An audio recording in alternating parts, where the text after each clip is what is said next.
EP 14ของการเก็บกำไรมือละ5 เหรียญในงบ100 เหรียญเป็นว่าเราก็ได้พักช่วงมาพักข้ามคืนเนาะพักข้ามคืนเลยเมื่อคืนนี้กราฟโบค่อนข้างโอเคสุดซีเมื่อยเลยเนาะก็เลยบ่ได้อัดคลิปมาเราจะมาเชียดเรียวๆกันในคลิปนี้ใน EP นี้เป็น EP ที่14เลยทุกคนเดินทางมอด EP ที่14แล้วเนาะ EP ที่แล้วเราก็มีกำไรอยู่ 1.9 เหรียญเนาะเลยจากกินมีกำไรฮอด5 เหรียญก็คือเราต้องเชียดอีก5 รอบนั่นเองทุกคนก็คือเก้าแหละทุกคนเวลาที่เข้ามาในตลาดปุ๊บนี่ซูซี่จะบ่ฟ้าวที่จะมากด2 ปุ่มเนาะปุ่มเขียวปุ่มแดงบ่ฟ้าวเนาะก็ดื่นเมิดมาปั๊มเงินซะก่อนซึ่งว่าใน EP นี้เนาะในคลิปนี้ซูซี่ก็จะมาแนะนำเนาะในการเดินเงินเนาะสไตล์แบบเมอร์เอิ้นว่าในงบ100 เหรียญเดินเงินให้มันเป๊ะๆเนาะนี่คือจะเป็นแบบนี้เนาะก็คือไม้แรกจะไป1 เหรียญเนาะถ้าพลาดไป2 เหรียญถ้าพลาดไป5 เหรียญถ้าพลาดไป12 เหรียญถ้าพลาดอีกเด็กก็ไป25 เหรียญถ้าพลาดอีกก็ไป55 เหรียญอันนี้เอิ้นว่ามาบวกลบคูณหารเดี๋ยวจะเป็น100 เหรียญเป๊ะๆนะทุกคนเนาะซึ่งว่าการเดินเงินลักษณะแบบนี้จะได้กำไรไวเนาะได้กำไรหลายกว่าการเดินเงินแบบเก่าแต่ข้อเสียมันก็คือเขาจะมีโอกาสน้อยลงนั่นเองทุกคนการเดินเงินแบบเก่านะทุกคนเอิ้นว่ามันข้อดีอยู่บนว่าเขามีโอกาสเพิ่มขึ้นนะทุกคนเนาะถ้าว่าเขามีงบเนาะ153 เหรียญเขาก็เพิ่มโอกาสได้อีก1 ใบเนาะถ้าเดินเงินแบบเก่าก็คือมีโอกาสเพิ่มขึ้นเป็น7 ใบเนาะการเดินเงินแบบนี้จะมีโอกาส6 ใบนะทุกคนเนาะที่เดินเงินแบบเก่าก็ยาที่เดินเงินแบบตัวมือนี่ก็ยาเนาะเราจะมีโอกาสแก้มืออยู่ที่6 ไม้เนาะเพราะฉะนั้นซูซี่จะมาบวกลบคูณหารให้มันแบบเป๊ะๆเนาะ100 เหรียญเลยคูณเงิน6 ไม้แล้วก็เดินเงินตามนี้เลยทุกคนเดินเงินตามนี้เลยเดี๋ยวเขาจะมาเริ่มเนาะจะมาเริ่มกันก็คือเก้านะทุกคนเนาะบอกว่าจะมีงบ100 เหรียญหรือว่า 1,000 เหรียญ10,000 เหรียญก็จะถ้าเขาจะเดินเงินแบบสไตล์ซูซี่เนาะถ้ายังมีโอกาสแก้มือหลายขึ้นออเดอร์แรกต้องไป1 เหรียญทุกคนก็คือการเดินเงินแบบนี้เนาะข้อดีมันอยู่บนว่าเขามีโอกาสเพิ่มขึ้นหลายไม้นะทุกคนเนาะแล้วการเชื่อเนี่ยถ้าว่าเจ้าอยากได้เปรียบนะเจ้าต้องมีโอกาสหลายขึ้นนะทุกคนเนาะมีโอกาสหลายด้วยเลยไม่ยิ่งดีเท่านั้นเนาะในการเช่นนะทุกคนแล้วหลังจากที่เขาปั๊มเงินเป็น1 เหรียญปุ๊บเนาะเขาก็ต้องมาเลือกสกุลเหรียญเนาะที่เขาจิเช็ดทุกคนเลือกเบิ้งเนาะมีเหรียญตัวเลยที่แบบตรงตามเทคนิคตรงตามเงื่อนไขของเราเนาะก็คือเทคนิคตัวที่ซูซี่เลือกไซส์กับคือเก้าทุกคนตามเทคนิคเนาะก่อนอื่นเบิดเนาะที่ว่าเขามาเลือกเบิ้งเหรียญเนาะเขาจะได้สังเกตเบิ้งดีนี่หลังจากที่เขามาสังเกตเบิ้งเนาะแท่งเทียนเนาะช่วงหลังๆมามันก็เป็นแท่งสลับลายเนาะเป็น2 แท่งทุกคน2 แท่งก็มี2 แท่งเนาะแต่อย่าลืมว่าแท่งนึงเนาะก็คือแท่งนี้เนาะเราบ่สามารถที่ว่าจีออเดอร์ได้มันเป็นแท่งหวังผลแท่งรอท่าผลเท่านั้นเนาะเพราะฉะนั้นเราต้องได้สังเกตบางทีเนาะคันมันบ่เป็นฮอต3 แท่งขึ้นไปแต่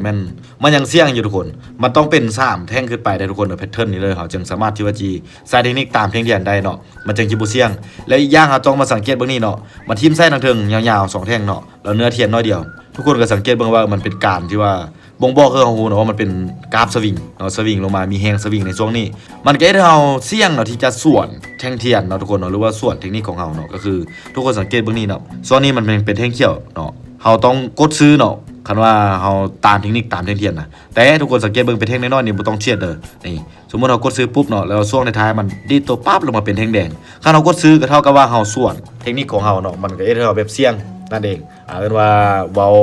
ยาวไปหลายเติมแล้วทุกคนเนาะจิบมันยาวก็นี้เลยเขาจะมาเลือกเหรียญตัวอื่นเนาะจะบอกว่าไล่ใหญ่ห้างอันนี้จะเป็นทองคำกับทีมไส้ยาวกับโบเชตทุกคนเอาทองคำกับทีมไส้ยาวมาเบิ้งบิตคอยกันบิตคอยกับโบโอเคไปเลยเนาะตามเทคนิคเขาเนาะโบโอเคมาเบิ้งโซลาร่ากันโซลาร่ากับค่อนข้างโอเคอยู่เนาะแต่ยาฟาวเชตทุกคนเดี๋ยวฟาวเชตเขาจะเป็นเลื่อนเมื่อก่อนจะมีเหรียญตัวอื่นที่โอเคกว่านี้บ่อันนี้จะเป็นเหรียญน้ำมันเนาะทุกคนเนาะเหรียญซุยกับโบโอเคไปเลยทีมไส้ยาวแล้วเราจะได้มาเบิ้งในไปเลือกเบิ้งได้ทุกคนต้องเย็นเนาะก่อนเราจะเข้าXRP กับทีมไส้ยาวคือเดียวทุกคนสวิงแฮงเนาะในช่วงนี้จะมาเบิ้งดอทคอยกับนี่ทุกคนสังเกตเบิ้งนี่ทีมไส้ยาวเนาะเอามาเบิ้งปุ๊บนี่เอาหูเลยมันทีมไส้ยาวแล้วเอาโบเชียดเนาะทุกคนเนาะมาเบิ้งเท่าที่แบบเรียบเรียงเบิ้งนี่ก็จะมีโซลาร่าเนาะทุกคนเนาะเหรียญโซลาร่าค่อนข้างโอเคค่อนข้างนิ่งในช่วงนี้เนาะ BNB กับทีมไส้ยาวช่วงนี้เนาะเขาจะมาเชียดตัดสินใจมาเชียดโซลาร่าทุกคนเนาะก็คือโซลาร่าค่อนข้างโอเคในช่วงนี้แต่มาเบิ้งช่วงหลังๆนี่มีการที่ว่าทีมไส้ยาวคือเดียวเนาะแต่ถ้าว่าเราไปสมเทียบกับเหรียญอื่นนะค่อนข้างโอเคก่อนเนาะโซลาร่าเนี่ยค่อนข้างโอเคกว่าเหรียญอื่นเขาเข้ามาตลาดปุ๊บนี่ก็ต้องได้มามาร์กเนาะทุกคนเนาะเขาต้องได้มาวิเคราะห์ได้ออเดอร์แรกเนาะต้องมาวิเคราะห์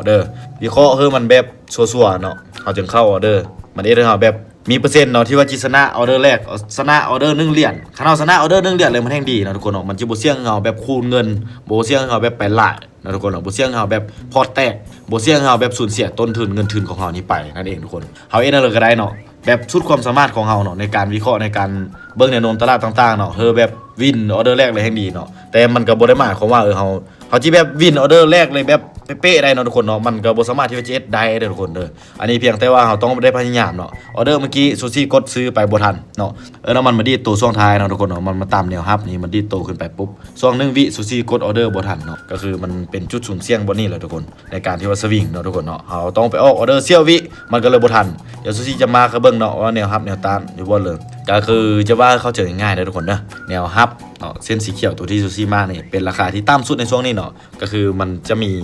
ก้นแท่งเทียนเนาะมีฐานราคาที่ต่ำสุดในช่วงนี้แล้วเส้นสีแดงแนวต้านก็คือจะเป็นราคาที่สูงสุดในช่วงนี้อาจจะบ่แม่นสูงสุดของตลาดในช่วงระยะยาวๆแต่ว่าเขาเชื่อไทม์เฟรมสั้นเนาะก็ต้องมาเบิ่งระยะสั้นๆเนาะก็คือจะเป็นตัวนี้เนาะแนวต้านก็คือมันจะเป็นกรอบเนาะจะเป็นไซด์เวย์ในกรอบตัวที่ซูซี่มาร์กไว้ตีไว้เนาะอันนี้เรียกว่าเป็นหลักการวิเคราะห์แนวรับแนวต้านของซูซี่เท่านั้นเลยทุกคนเลยอันนี้ก็บ่ได้หมายความว่ามันจีเป็นไปตามที่ซูซี่วิเคราะห์แบบเป๊ะๆ 100% เนาะก็คือออเดอร์นี้มันมาต่ำอีกนะทุกคนมันมาต่ำอีกเด้อทุกคนสังเกตเบิ่งแท่งนี้มาต่ำแล้วดีตัวเป็นแท่งเขียวปุ๊บเป็นช่วง1 วิเนาะทุกคนเนาะแต่ซูซี่ก็ออกออเดอร์ไปทันเนาะเมื่อกี้เนาะแล้วกดออเดอร์ไปทันเด้อ1เหรียญเนาะก็ว่าทันแล้วก็มาลุ้นเบิ่งเนาะมาลุ้นเบิ่งว่ามันจีกราฟโตขึ้นไปหาแนวต้านของมันบ่เนาะเพราะว่าธรรมชาติของกราฟแล้วนะปกติแล้วมันเวลาที่มันเป็นกรอบไซด์เวย์นะทุกคนเนาะมันลงมาตามแนวรับเนาะมาคุมกับฐานแนวรับแล้วมันบ่สามารถทะลุลงไปได้มันก็ต้องกราฟโตขึ้นไปหาแนวต้านของมันเนาะแล้วธรรมชาติของมันอีกอย่างนึงก็คือเวลาที่มันขึ้นไปต่ำแนวต้านนะทุกคนเนาะสังเกตตรงนี้ก็คือราคาที่สูงสุดในช่วงนี้นะเวลาที่มันมาต่ำปุ๊บเนาะมาคุมกับฐานแนวต้านนี่มันบ่สามารถทะลุขึ้นไปสูงๆได้มันก็กดราคาลงมาหาแนวรับเนาะอันนี้มันเป็นหลักการง่ายๆก็คือซื้อถือขายแพงนะทุกคนเนาะเขาจะมาซื้ออยู่นี่นะทุกคนเนาะสมมุติว่าราคามะพร้าวในช่วงนี้เนาะราคาอยู่ที่หน่วยนึง 5,000 กีบเนาะอยู่นี่ปุ๊บ 5,000 กีบเวลาที่ราคาเนาะมันพักดันเนาะหลายคนซื้อแล้วมันมีมะพร้าวน้อยลงนะทุกคนราคามันขึ้นสูงขึ้นไปต่อหน่วยนึง 50,000 กีบเนาะแน่นอนเขาจะขายลงมานะทุกคนเนาะเขาซื้อไว้ 5,000 กีบน่ะขึ้นไปหน่วยนึง 50,000 กีบนี่แน่นอนหลายคนจะบ่ซื้ออีกแล้วทุกคนหลายคนจะขายแล้วมันได้กราฟมันลงมาเนาะมันจะเอื้อนว่าแนวต้านทุกคนก็คือในนี้เนาะเวลาที่มันลงมาเนาะสมมุติว่ามันลงมาบ่ฮอดหน่วย 5,000 กีบด้วยซ้ำมันลงมาฮอดหน่วย 10,000 กีบเฮาก็ต้องซื้ออยู่แล้วเนาะเพราะว่าเฮาได้ขายหน่วย 50,000 กีบเนี่ยซื้อถือขายแพงมันเป็นหลักการที่ว่าง่ายๆเขาเจอง่ายๆเนาะเวลามันลงมาหน่วยนึง 10,000 กีบเนาะมันก็บ่จำเป็นต้องว่าลงมาฮอดพีเนาะมันก็ซื้อขึ้นไปอีกเด้อทุกคนซื้อขึ้นไปเนาะเฮาซื้อหลายๆแล้วมันขึ้นไปฮอดราคา 50,000 กีบเขาก็เทขายกราฟมันร่วงลงมาอีกเนาะแล้วมันลงมาฮอดหน่วยนึง 5,000 กีบปุ๊บนี่เขาก็พาเดียวซื้อเนาะแต่ช่วงนี้มันอาจจะเป็นช่วงที่แบบว่ามันเป็นไซด์เวย์เนาะช่วงที่ราคาแบบยังคงที่อยู่ซ้ำนี่เนาะยังบ่มีการที่ว่าซื้อหลายหรือว่าขายหลายเนาะเยอะเขาเจอสั้นๆแบบนี้ว่า EP นี้เขาก็ได้กำไรมาแล้วทุกคนรวมเสื้อตัวเก้าก็เป็น 2.85 เหรียญเนาะว่าเขาก็จะยุดเพียงซ้ำนี้เนาะสำหรับ EP ที่14เดี๋ยวจะมารุ่นเนาะว่าจะมาพักช่วงเป็นช่วงระยะเวลา30 นาที